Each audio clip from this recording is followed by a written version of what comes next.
All right, everyone. Welcome once again to the Faces of Business. I'm your host, Damon Pistolka. And with me today, I've got Michael Padurano. Yes, I said it right. Thank you so much for helping me with your name, Michael. And we're going to be talking about bringing the human connection to business today. Thanks for being here, Michael. Thank you for having me. And you're brave, right? Like you want to understand the last names. When I host, I just go with the first name, and if that's too difficult, then I just say ma'am or sir, right? Like I don't even venture there. I just kind of give into it a little and just be like, it's all good. It will work itself out in the flow. Yeah, it could, yeah. But with a last name like Pistolka, I like to make sure I say people's names right if I can, Yeah, because I'm a frequent victim of last name butchering. It's okay to try to get them right once in a while. it So, is. Mike, it's cool to have you on here today, man. Because I mean, it's your story, your background. When we first met and first talked, I was really inspired by some of the things that you've dealt with in your life, and then hearing about how you want to help leaders, you know, bring that human connection and bring humanity, I guess, back into business, and for lack of a better term.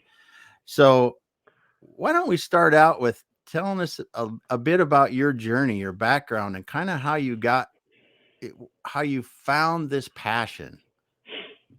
Wow, that's like a zigzag. It's like a 42.5 year zigzag, right, to get to Yeah, where I'm yeah, at. yeah, Um, okay, so I was adopted. I'm going to be real brief, real concise. You can ask me anything you want. I'm an open book. yeah, yeah. I was adopted at birth. I was physically and verbally abused from the age of 2 to 14 Okay. uh, by my adoptive mother. My father did his best that he could to protect me as much as he could while being a provider and Yeah. doing all those things. Um, I've had numerous near death experiences, numerous, more than 10. Um, I started drinking at 9 to numb everything out. I started doing hardcore drugs at 12 to uh, continued numbing everything out because at some point the alcohol wasn't working anymore. I got thrown out of 2 high schools and got my Series 7, I think, before I even got my GED.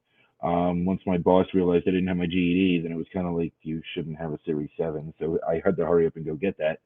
Was in the financial industry for about 9 years. Was on the wholesale side of trading, traded for hedge funds, did all sorts of different trading things. Wasn't really on the retail client side. I did have some institutional clients until the Patriot Act, and then lost most of them. Um, Still was drinking and doing a lot of drugs and dealing drugs on the side because most of the people from the stock market paid top dollar, so it was just an easy fit for me, right? Yeah. Um, what I was paying five for, they would pay 30 for, or 35 or 40 for. So it was great. It was great revenue on top of making really good money in the stock market. Um, September 11th happened. I basically offered to give my job up for a single father so that he could keep his job. Bounced around a little bit in the stock market. The drugs and alcohol got worse. The money came in much less. And I became unemployable and unmanageable. Um, Father's Day 2006, got down on my hands and knees and said, God, please keep me sober or kill me. I can't do it anymore. Um, Called every police station from every city that I had a receipt in my pocket. Called every hospital to see if I heard anyone the night before because my car was a little banged up and I had no idea how. And I was going to turn myself in. I couldn't live with myself anymore. Thankfully, nobody was hurt. Nobody was in the hospital. Nobody filed a complaint of a hit and run. Thank God. So it must have just been side rails or something. I have no idea. And that was the beginning of my journey to sobriety. And I've been sober since June 19th of 2006. Um, did a lot of different things over the course of those years and just never did the emotional work. Never. Um, Fast forward to 2018, I left my ex-wife and kids in Arkansas living with friends and moved back to Florida to rebuild my life. We had a civil divorce agreed upon. And within 3 weeks, she took my kids, moved across the state, and I had no idea where they were for uh, 4 months almost. Um, she met a guy online and just took the kids and ran. And I was the target. And when I finally found them, They barely allowed me any communication, then eventually blocked my numbers. I went out to go visit my kids. They almost didn't let me see them. They weren't bathed. They weren't being well kept. They had bruises all over them. And that started the journey of starting to fight for my kids. And that was June. That was July of 2019 at this point. Um, and then February 19th of 2020, I got physical evidence from her mother and her sister. I got videos and pictures of the abuse. Um, got in my car the 21st, drove from South Florida back to Arkansas. The boyfriend said that if he ever saw me again, he'd kill me. When I was there in 2019, he also pulled a knife on me in the middle of the McDonald's playground, which I kind of laughed at him. I thought that was kind of humorous. I'm a little weird, so I thought it was funny. I thought it was a joke, like you're pulling a knife on me in a McDonald's playground, like you have a few screws loose, like what's wrong with you? And whatever. Like my gifts of an empath and all these other things, I didn't feel that it was even a threat, that it was just one of those fear reactions and trying to have an ego about life. So the whole time I was in Arkansas, I had that threat over my head, real or not. He was friends with, the biker group that he was a part of was friends with all the police officers. So they were always trying to target me with stuff. And I got emergency custody of them after 11 days of staying about an hour away, on March 6th. And began a 2-month depression from like I've never been in my life because I had no idea I was going to handle anything. I got them, and then 10 days later, COVID came, right? Shut down the world. And I'm sitting here taking care of 3 kids.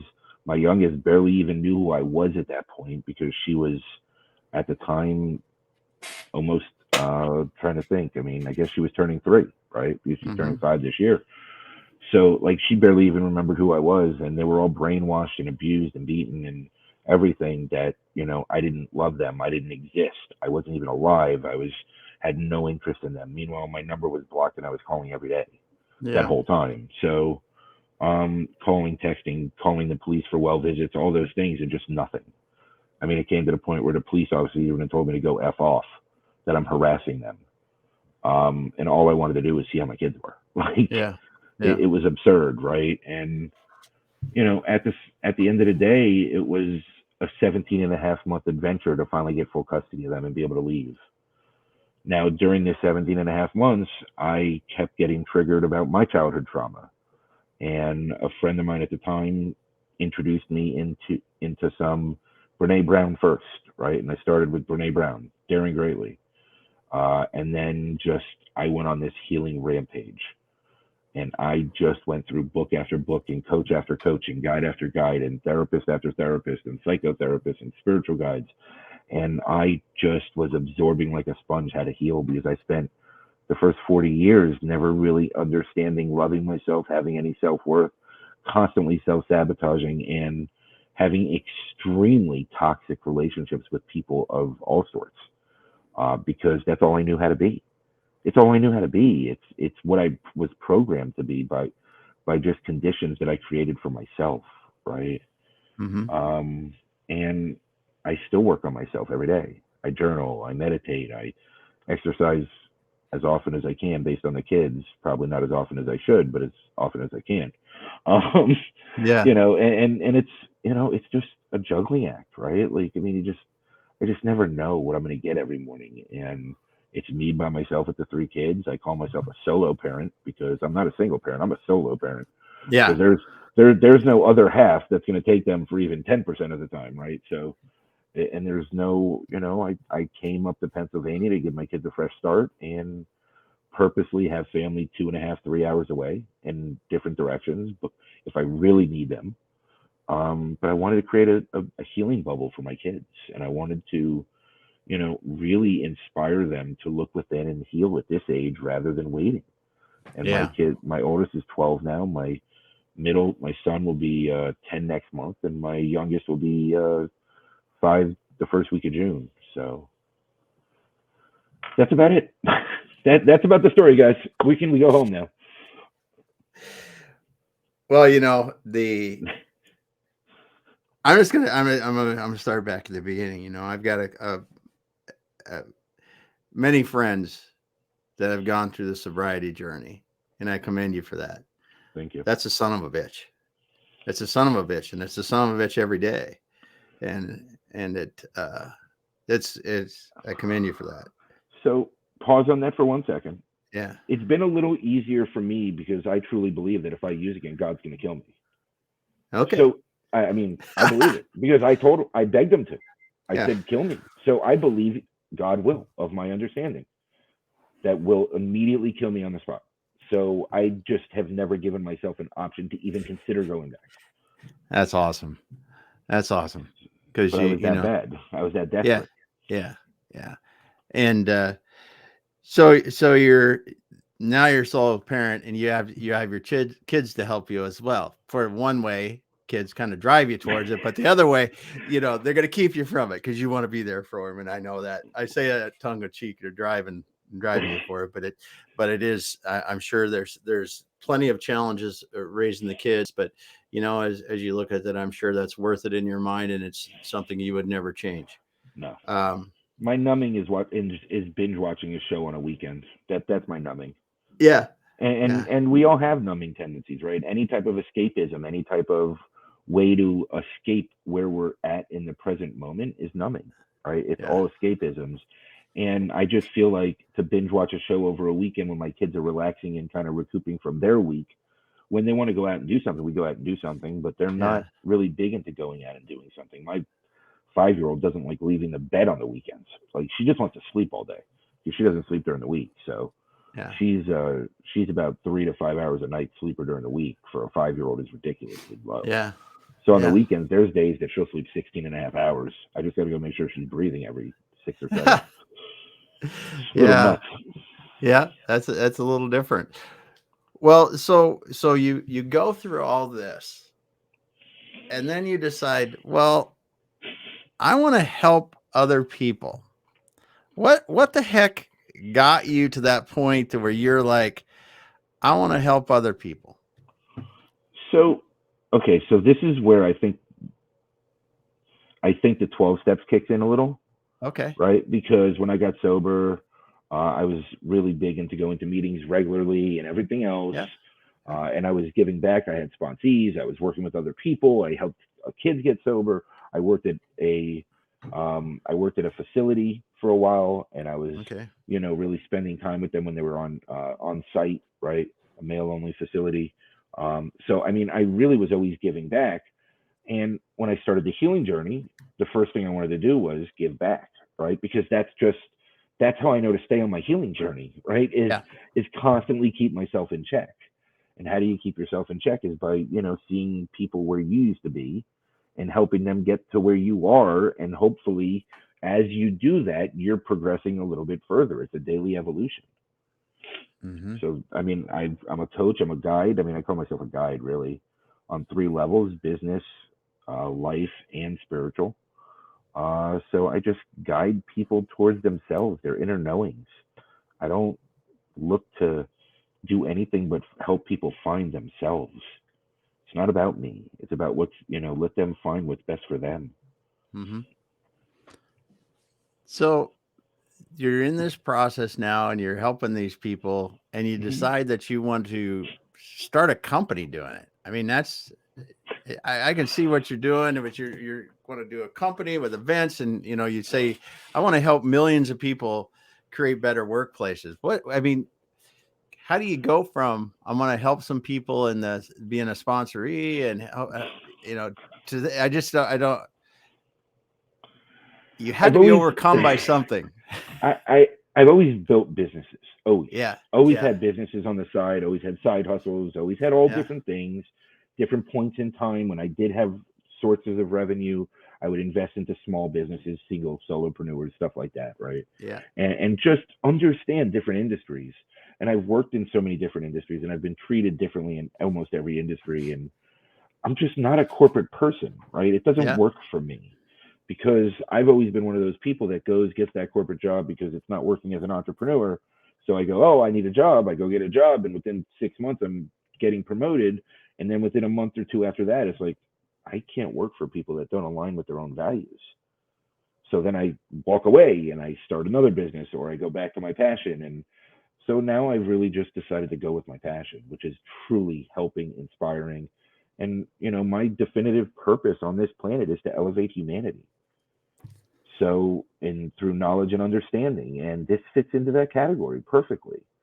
I helped create a coaching business that got a corporate contract. And, I've developed now numerous coaching programs around different people's modalities of healing and ways of practice and everything else now. So the whole concept of aligning teams was to be able to take it on a larger scale, Mm-hmm. be able to walk into a corporation, say, here is 45 different types of coaching. Let's really look at your employees, see how you can help them feel valued, heard, and seen. Because when you help an employee feel those three things, they never want to leave. They won't leave unless it doesn't align with their values. And truth of the matter is, you'd rather have that employee leave if it doesn't align with them.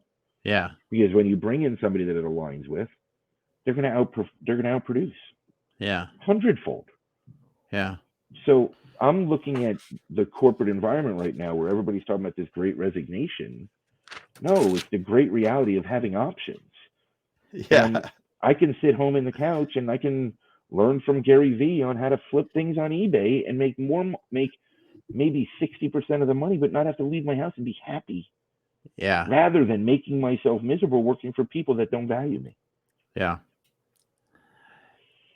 And I that's think where this all you came said it together. very well there. You said it very well there. And it just happened to be on Tuesday. I interviewed a recruiter on Prince Edward Island in Canada, and he recruits all over North America. And that's what he brought up, some very enlightening things, as you just did, is we have options. Everyone has options now. And the remote workforce has improved the options for everybody immensely, because now it doesn't matter where I'm sitting. It doesn't matter where I work in a lot of these instances. Or, as you said, the gig economy or other things like you're talking about with Gary Vee and flipping stuff that you find at a yard sale on eBay. I mean, there are opportunities that there just weren't here 20 years ago. And the reality is, COVID showed everybody that, right? Like, Yeah. before COVID, maybe people didn't know that or didn't realize it, but it slowed them down enough that they were able to see the world in front of them. And a lot of people didn't like what they saw. So it gave them a chance to say, okay, well, I'm not going to make this drastic change because getting a divorce is a pain in the butt and don't want to go through that. But I can shift my energy and start looking at things to better myself, or shift my energy in a work environment. And, while working at home and getting paid and being on Zooms, there's time in between that if you want, you can start a side hustle, right? Yeah. People learned to deviate their interest, as well as everything was shut down. So there was no more escaping. There was no more going out. There was no more going to sporting events. I mean, sports is one of the biggest escapisms in this country. Yeah. Well, I even think about my family, and we had both of our kids came back. One was in college and one was living in Seattle proper, and both of them came back and just because they wanted to stay with us.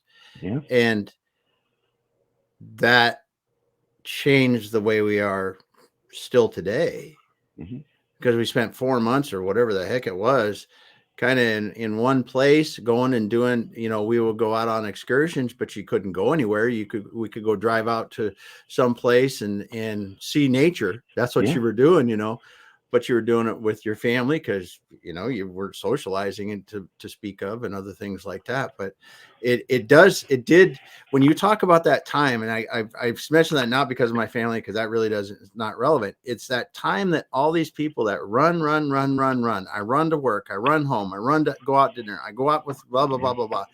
When that is gone and you have that thinking time, I think you've hit on something here, because those people had time to really understand what it's like to connect deeply with the people that are very close to them, and having time to themselves to just live, rather than rather than living to be busy doing something. And A lot of people didn't like what they saw. Yeah. And you had people that decided that they wanted to work on themselves, right? A lot of people Mm-hmm. did. Like, I'm not Yeah. going to, a lot of people did. And Yeah. then you have those that followed through, that continued to work on themselves daily. And then Yeah. you have those that, as soon as their escapism started opening back up, I'm busy all the time again. I don't have time to work on myself. I don't have time to look at anything. And they didn't want to be uncomfortable and make certain self sacrifices for long term gains. We're raised in this country to say, I need a partner or I'm not whole. I got news for you. We're all whole on our own. We come Yeah. into this world whole, we leave whole, and we're Yep. alone. So we don't need anyone. If somebody chooses to be in our life and we choose them and we can enhance each other's lives, that changes everything. Yeah. That's magical. Yeah. But Yeah. we are so conditioned that we have to be with somebody. And Yeah. I'm the happiest I've ever been, and I'm alone. Like, Yeah. You're by I, yourself. There's a difference. yeah. You're by yourself. Well, You're right, not right. alone. Yeah. Yes, I'm not alone, right? I have my kids. They're always there. Always there. Too much sometimes.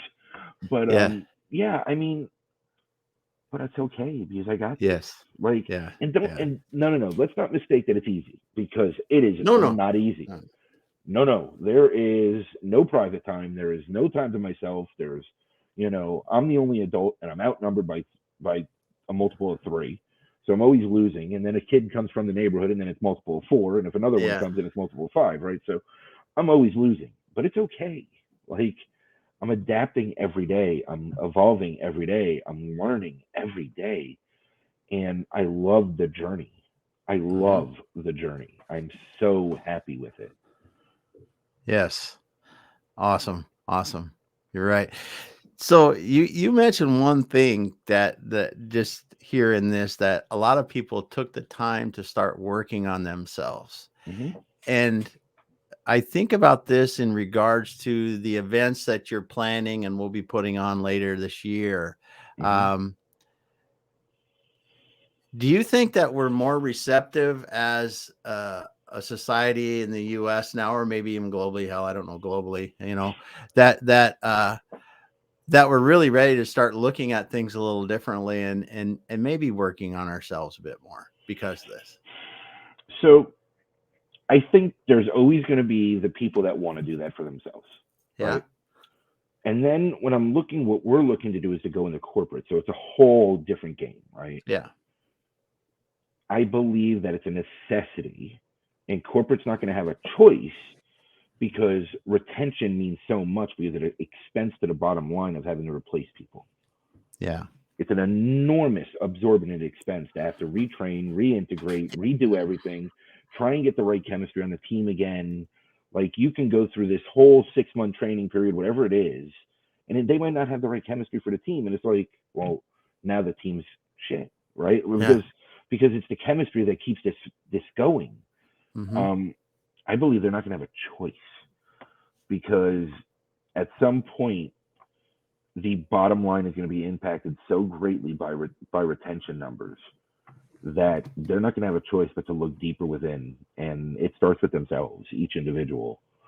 And you can do it. In my mindset is, you go to middle management, right? You go to supervisors and senior managers, ones that work with the largest teams, ones that are more hands on, because when people start going on their journey, their healing journey, it's infectious, right? In a positive way.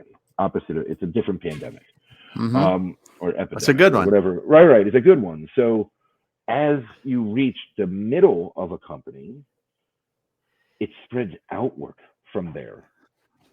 But you need upper management, obviously, to sign off, and you need upper management to believe that there's an issue. Mm-hmm. I don't know how many quarters in a row of retention being horrendous, bottom lines being tremendously impacted, before upper management says, "Oh, I think we have an issue."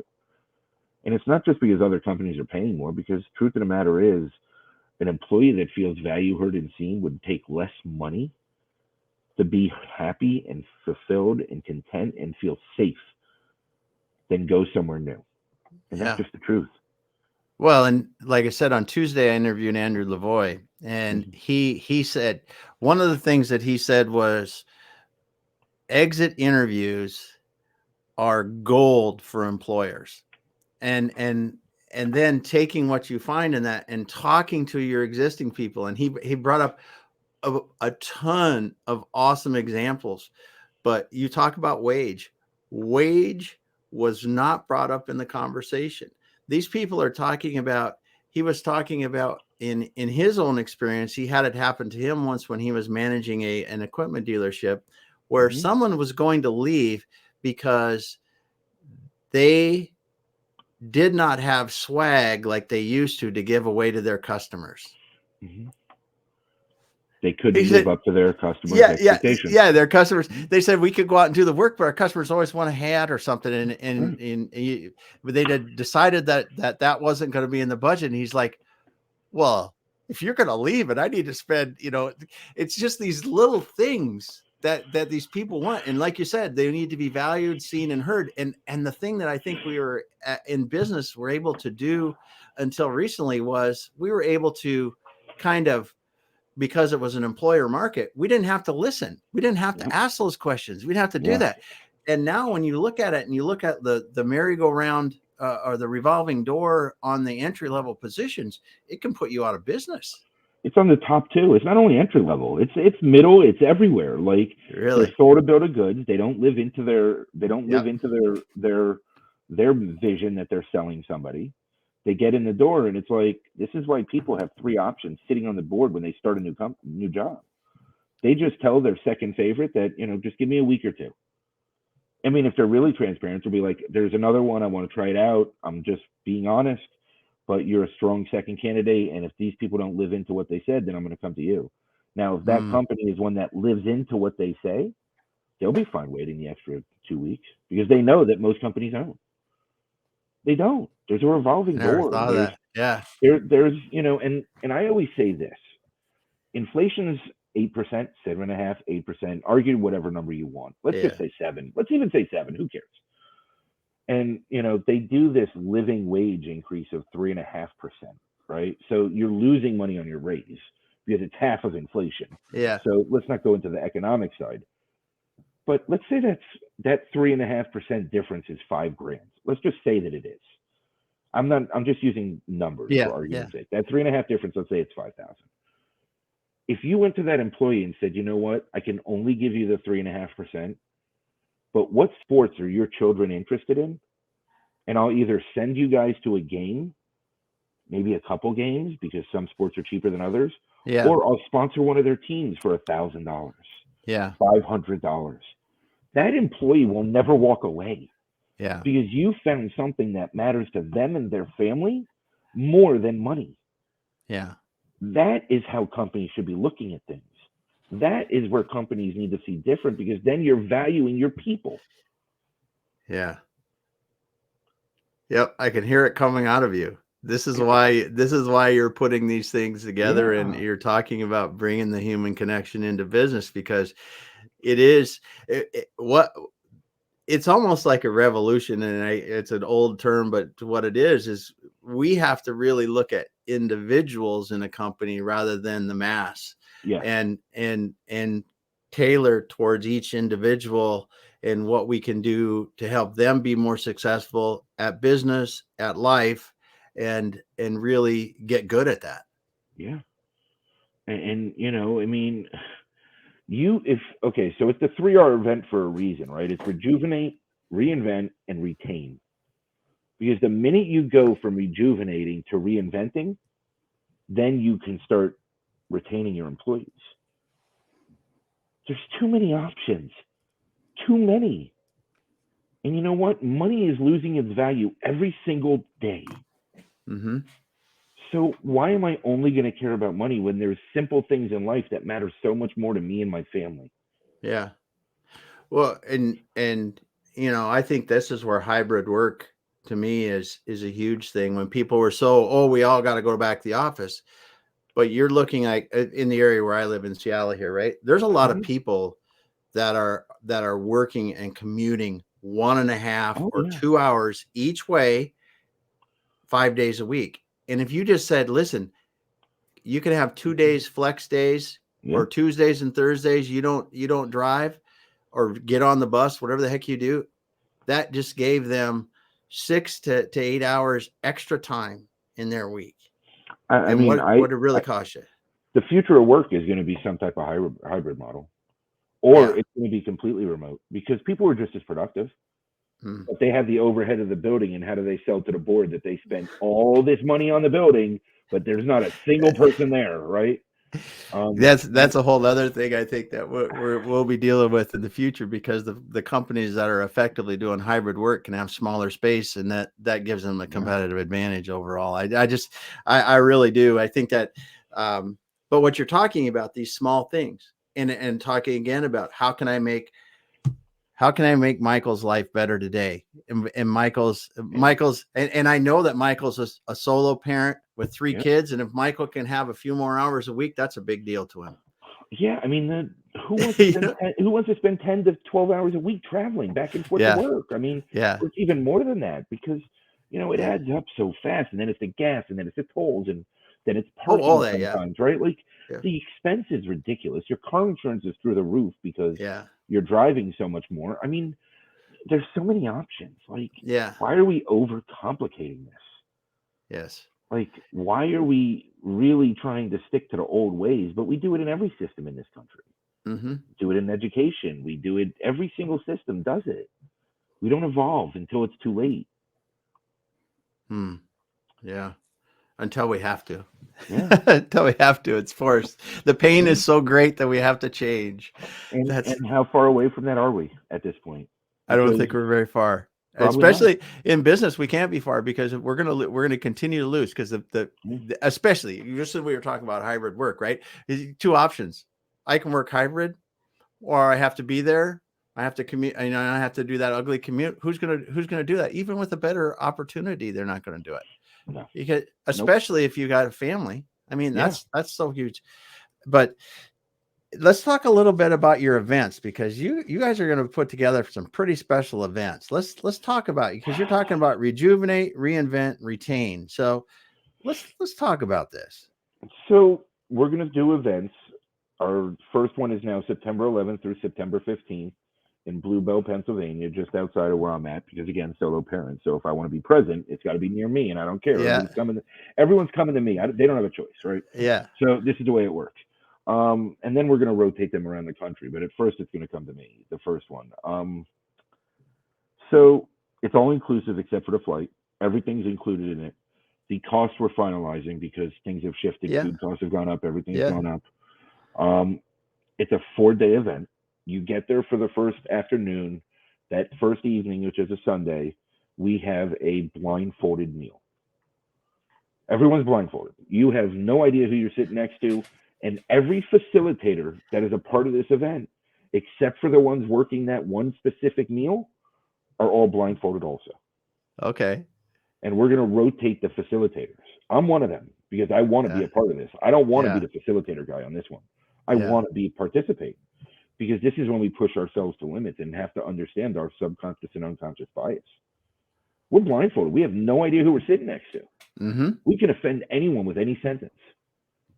So we have to really look deep, and we start understanding ourselves at a level that is uncomfortable for us. But if you want true DEI, if you want to truly understand yourself and others, these are the things that will help. And this whole meal is about true DEI and how a blind candidate pool with no identifiers will, one, give you true equality, because you're not paying anyone different if you don't know who they are. Yep. You don't know what their background is. You don't know what race. You don't know what religion. You don't know what gender. You don't know what their gender preference is. You can't judge a single thing on these. You don't know what their age is, pretty much, other than their experience base. But like, at some point, everybody's getting paid the same. Yeah. God forbid. God forbid. Hey, women make less. They deserve less. It's insane to me. It makes no it makes no sense to me. I swear parenting should also be a skill that you should be able to apply to business, because there's multitasking. There's so many things you're controlling. You're already a manager in my mind if you're a parent. Yes. Or if you work in the service industry, because Everybody's baby's there too. But that's besides the point. We'll stay quiet on that one. Um, but look, when you really look at this, like this is a journey. This is an adventure. We're taking you into a place that you don't normally go, so that you can be a better person, so that you can create a better environment for your team, for everyone around you. And that's just the first night. Mm-hmm. And then from there, we're going to have 4 morning workshops, which is going to carry through till Thursday morning, and then you're leaving. You're leaving Thursday afternoon after the lunch out. We're calling it a lunch out because I like creative little words. Um, and every single meal is experiential. And then the other thing is there's a whole bunch of one-on-one workshops or micro workshops where you will actually be able to, in this 4 day period, try, test out, and see how it works for you 12 to 15 modalities of healing or working with somebody, all different types. So you're going to go through these personal journeys through experience, and you'll be able to go back to your teams and have tools from 12 to 15 different types of learnings to be able to look at how to apply them or see if your teammates need some of them. Mm-hmm. Grieving needs to be a separate thing where you bring in somebody to deal with somebody who's grieving, because that impacts every aspect of their life, right? So, like, Mm-hmm. there's coaches and people that are specific in that area, and why not, give the pay for a coach for them for 6, 12 weeks that can shift their life, create value to them that can't be replaced by another job Yeah. because you just invested into them less than probably 1/3 of what you would spend to replace them. Yeah. Because again, right, we're back to the retention thing. You've got to put the money somewhere, so invest it into your people in new creative ways.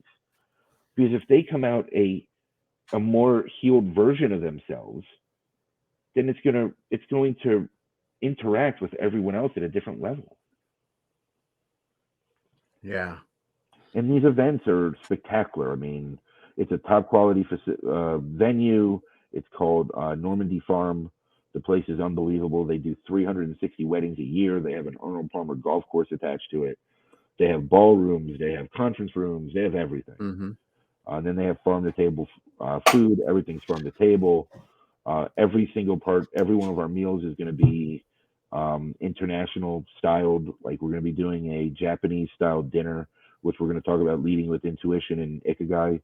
We're going to be doing Middle Eastern lunch, and we're going to talk about empowering and honoring everybody's voice. We're going to do a fondue lunch and talk about self love because 99% of the country probably has no idea what that even means. Um, and it's just Yeah. gonna every single thing is about impact. Every single thing has it's amazing food, it's amazing bonding, and then there's follow through. On the way out, we have support from each one of the facilitators. We'll have access to every participant, and every participant will have access to the facilitators to be able to reach that support and have something when they walk away. Because so many of these style events, there's nothing when you're done. Mm-hmm. And we want to create digital private groups, and we want to create private chat rooms and all these different things so that they have support. Yeah. Because we want the impact. We want to impact people. And I'm a little grandiose, so I have crazy ideas, and I want to reach 10 million employees in 5 years. Yeah. Wow. There's so many things that are running through my head. It really is because by helping these leaders, these Hmm. middle management leaders, better understand themselves and Yes. other people, they can be so much more effective at this. Yes. And their own lives are improved. Their own Yeah. lives are improved, first of all. But Yeah. that because their own lives are improved, they're so much better for other people. 1,000,000%. And that's the idea behind it. Is you start with one person at a time, right? And most of these company corporate budgets have money in there for professional development. Yeah. But Yeah. if you're dealing with people that are wounded and trauma ridden, generational trauma, any type of trauma, right? Whatever. Yeah. Right, then all you're doing is you're just creating the same dynamics over and over again. Mm-hmm. So how do you do that? You work with them one on one. You get them somebody that can specialize in, Aligning teams has access to literally thousands of coaches globally that work in all different modalities of coaching Yeah. that can reach anyone, right? They're all different demographics. They're all over the world. They can work in any time zones. Yeah. We're built for this. And then when you talked about too earlier in this conversation, you talked about the grief counselor and bringing a grief counselor in for an employee, and me being old school, right? So I am, hell, you can tell I'm old, but I think about that, and the first thing that ran through my head was, well, that'd be expensive. But then you said, well, you'd have to replace. What if you didn't have to replace somebody? Hell, It's a lot that's of money. cheap. It's cheap. Right. It's Right. cheap. It's cheap. And then you think about the impact that you would have on that person, their life, and how much more connected to your workplace and to their career they would be. And you go, it's inconsequential what the Oh, yeah. cost is, because Without a doubt. you're just going to have that much better. And they're going to put their mind and their heart into what they do, because you've Yeah. taken that step to really address their challenges. Yeah. I mean, there's, and we have coaches that will work with all different price points. Yeah. And there's coaches as cheap as 1,000 a month. There's ones that are Yeah. 2,000 a month. And really, even investing 6,000, let's say a 3-month program is nothing. It's nothing. It's less than paying their parking. But real quick, before I lose the tangent, I'm sorry. I'm normally no, go for it. Go for it. Yeah. You take one employee on a 12-person team who's going through some type of grief, and you get them somebody to work with them, a grief coach, somebody, a former rabbi, a former priest. We have all these, right? And then somebody who does Ho'oponopono, which I don't know if I pronounced right. All different types of grief, right? You know what those other 11 people on the team are thinking? I am so lucky to work for a company that is willing to support me through my worst time. Yeah. They're not going to turn their back on me. They're going to be there. You think any of those 11 are leaving? No. No, Yeah. because they've seen what you're willing to do for your teams. Your retention goes through the roof. You don't have to worry about replacing people anymore. You don't have to worry about these things because you're doing the right thing. Mm-hmm. And that goes so far. It goes back to what we were talking about offline. Doing the right thing, right? That's just what it is. You're treating them like humans, not numbers. Yeah, that's incredible.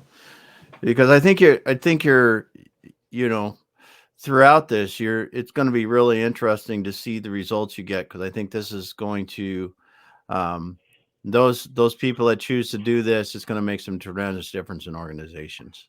Enormous. It's going to be enormous. And here's the thing: the organizations that do this, I promise you, people talk. Right? Yeah. People talk. They go to alumni things. They go to all these different things. Everybody talks. Mm-hmm. Who do you think is going to be first on list to get new employees, get top talent, to get those companies? Because they invest into their people. They support their people. They show how they value their people. Mm-hmm. It's a whole different game. Yeah. Then it's interesting hearing you talk about this, because I know there's some people that are waking up. There's business owners that I talk to that are waking up about this. And I've got some friends of mine that have landscaping companies. They're actually near where you live. And I am really impressed by how they work with their people, and how they really bring their team together and care about them as people and work with them. And I'm encouraged by some of what I see, which is really good. And I'm very encouraged by what you're going to be doing with hopefully tens of millions of people in our workforce. That's the goal. Because this is going to be big, and it's going to help those people and allow them to be better leaders and in their organizations. So, and we're also now working on creating one-day events where we come to the corporate campus too. Wow. So that we can bring it to them. One flat rate, we come to them, we go through a shortened version, we focus on a couple of the things, and we introduce it to teams of 10 to 20 people at a time. Mm-hmm. And I think that is going to shift things too. That's going to make things a lot more accessible for people, Yes. and really create a different dynamic for people to go home with. Yeah. So Yeah. Well, Michael, it's been awesome talking to you. It's so just bringing this human connection to business, I think is really it's needed. The organizations that do it are going to benefit greatly from it, and the people that take the time to really invest in themselves and the people around them, it's just they're going to have better lives. Heck, with business, they're going to have better lives. 1,000,000%. And just thank you for being here today. I really Thank you. enjoyed this. Thank you for having me. I mean, I appreciate it. It's awesome.